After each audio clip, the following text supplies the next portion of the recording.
Federal government go make sure say the upcoming Anambra governorship election dey peaceful. Minister of Justice and Attorney General of Nigeria Abubakar Salami na follow tori pipo yarn this one. As a government, we have a responsibility to ensure the sustenance of our democratic order. As a government, we have a responsibility to provide security to lives and properties. So within the context of these constitutional obligations of the government, there is no possibility that is outruled.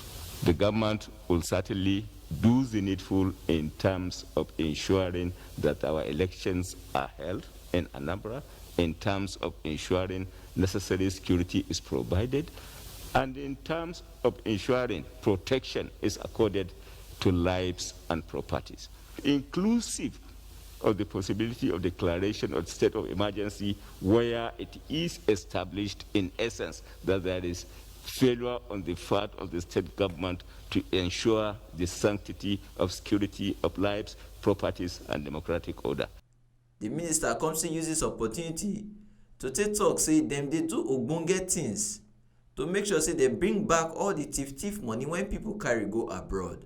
We are making progress, and at the end of the day, we shall, by God's grace, have this money returned back home in line with the established tradition of successes we have recorded as a government in making such recoveries.